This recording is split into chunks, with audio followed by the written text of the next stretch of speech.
आइए जानते हैं आज की कुछ अंतर्राष्ट्रीय खबरों को। पहले एक नजर आज की हेडलाइंस पर।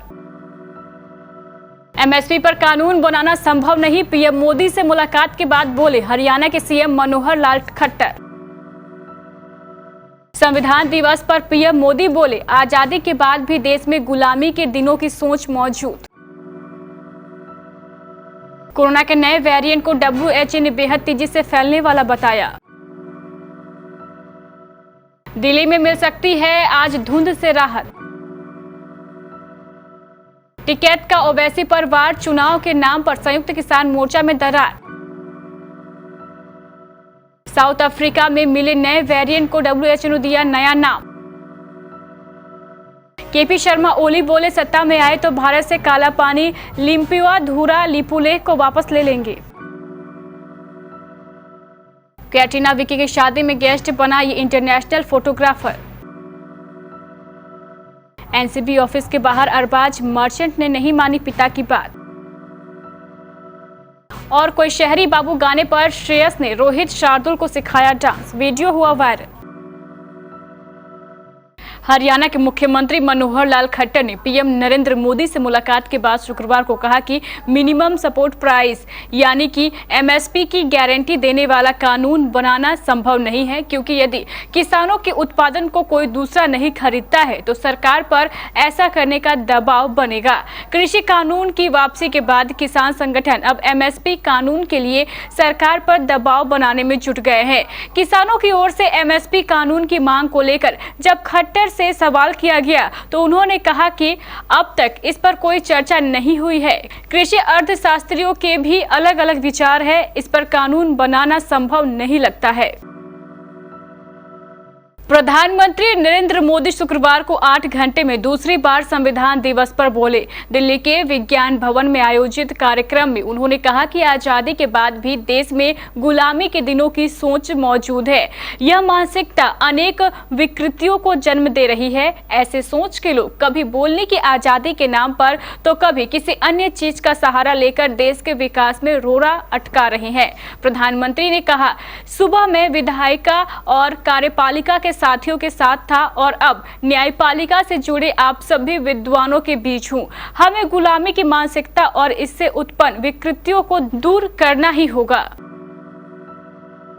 विश्व स्वास्थ्य संगठन की एक सलाहकार समिति ने दक्षिण अफ्रीका में पहली बार सामने आए कोरोना वायरस के नए वेरिएंट को बेहद तेजी से फैलने वाला चिंताजनक प्रकार करार दिया और ग्रीक वर्णमाला के तहत इसे ओमिक्रॉन नाम दिया गया है। संयुक्त राष्ट्र की स्वास्थ्य एजेंसी की ओर से शुक्रवार को की गई यह घोषणा पिछले कुछ महीनों में वायरस के नए प्रकार की कैटेगरी में पहली बार की गई है। इसी कैटेगरी में कोरोना वायरस के डेल्टा वेरिएंट को भी रखा गया था, जिसका प्रसार दुनिया भर में हुआ था और भारत में भी दूसरी लहर के लिए इसे जिम्मेदार बताया गया था।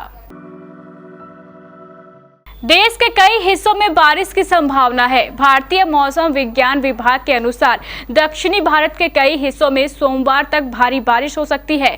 बता दें कि दक्षिणी राज्यों में पिछले 2 हफ्तों से लगातार बारिश हो रही है, जो अभी 4 दिन और जारी रह सकती है।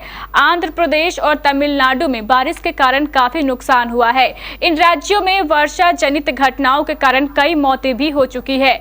मौसम विज्ञान विभाग द्वारा प्रेस रिलीज के अनुसार तमिलनाडु, पौंडीचेरी और कराईकल में 26 से 29 नवंबर के दौरान भारी से बहुत भारी बारिश हो सकती है, जबकि दक्षिणी तटीय आंध्र प्रदेश और रायलसीमा के अलग अलग हिस्सों में 28 और 29 नवंबर को भारी बारिश हो सकती है। हालांकि आंध्र प्रदेश और रायलसीमा में आज भी बारिश की संभावना है।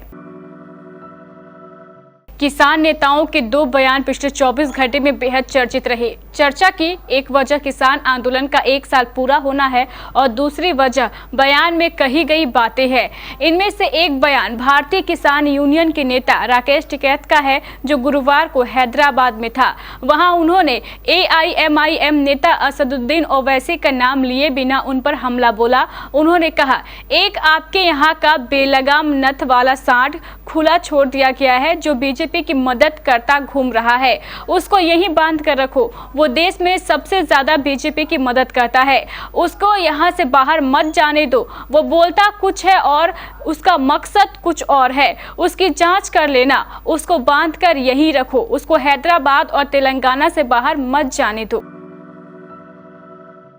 विश्व स्वास्थ्य संगठन की एक सलाहकार समिति ने दक्षिण अफ्रीका में पहली बार सामने आए कोरोना वायरस के नए प्रकार को ओमिक्रॉन नाम दिया है, जो एक ग्रीक शब्द है। इसके साथ ही WHO ने नए कोरोना वेरिएंट को बेहद तेजी से फैलने वाला चिंताजनक वेरिएंट करार दिया है। बता दें कि इससे पहले कोरोना वायरस के डेल्टा वेरिएंट को भी बेहद तेजी से फैलने वाला चिंताजनक वेरिएंट की कैटेगरी में रखा गया था, जिसका प्रसार दुनिया भर में हुआ था और बड़ी संख्या में लोग इसका शिकार बने थे। नेपाल के पूर्व प्रधानमंत्री और मुख्य विपक्षी दल CPN-UML के अध्यक्ष KP शर्मा ओली ने शुक्रवार को वादा किया है कि अगर उनकी पार्टी सत्ता में आती है तो वह भारत से काला पानी, लिम्पुआधुरा और लिपुलेख क्षेत्रों को बातचीत के जरिए वापस ले लेंगे। लिपुलेख दर्रा काला पानी के पास एक सुदूर पश्चिमी बिंदु है, जो भारत और नेपाल के बीच एक विवादित सीमा क्षेत्र है। भारत और नेपाल दोनों काला पानी को अपने क्षेत्र के अभिन्न अंग के रूप में दावा करते हैं। भारत उत्तराखंड के पिथौरागढ़ जिले के हिस्से के रूप में और नेपाल धारचूला जिले के हिस्से के रूप में इस पर दावा करता है। दूल्हा दुल्हन रेडी है, वेन्यू रेडी है, वेडिंग ड्रेस और मेहंदी की तैयारियां भी हो चुकी है। अब बस बचे थे शादी में आने वाले गेस्ट। तो लो जी, वो काम भी धीरे धीरे पूरा होता जा रहा है।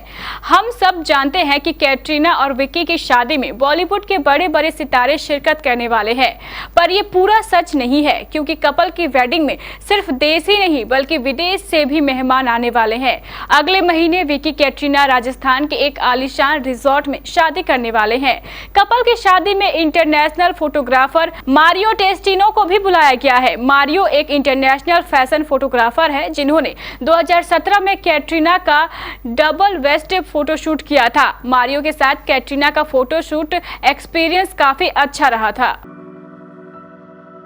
क्रूज ड्रग्स केस को लेकर बॉलीवुड अभिनेता शाहरुख खान के बेटे आर्यन खान के साथ ही उनके दोस्त अरबाज मर्चेंट भी खूब चर्चाओं में रहे थे। इस बीच अरबाज का उनके पिता के साथ एक वीडियो वायरल हो रहा है। दरअसल अरबाज का एक वीडियो सामने आया है। वीडियो में अरबाज NCB ऑफिस से बाहर निकलते दिख रहे हैं, वहीं साथ में उनके पिता भी मौजूद है। NCB ऑफिस से निकलते हुए अरबाज के पिता पेपराजी के लिए रुक जाते हैं और ऐसे ही अपने बेटे को भी करने के लिए कहते हैं, लेकिन वो नहीं मानते। लेकिन बाद में पिता के समझाने के बाद वो पेपराजी के लिए पोज देने के लिए तैयार हो जाते हैं। भारत और न्यूजीलैंड के बीच खेले जा रहे पहले टेस्ट में श्रेयस अय्यर ने शतक जड़ा। यह श्रेयस का डेब्यू टेस्ट था और उनकी पारी की हर कोई तारीफ कर रहा है। T20 फॉर्मेट में भारत के नए कप्तान रोहित शर्मा ने भी शतक पर तारीफ की थी। अब शुक्रवार को रोहित ने इंस्टाग्राम अकाउंट पर एक और वीडियो शेयर किया है। इस वीडियो में श्रेयस, रोहित और शार्दुल ठाकुर को डांस सिखाते नजर आ रहे हैं। रोहित के द्वारा शेयर किए गए इस वीडियो में श्रेयस अय्यर, शार्दुल ठाकुर और रोहित शर्मा कोई शहरी बाबू गाने के रीमिक्स वर्जन पर डांस करते हुए दिखाई दे रहे हैं।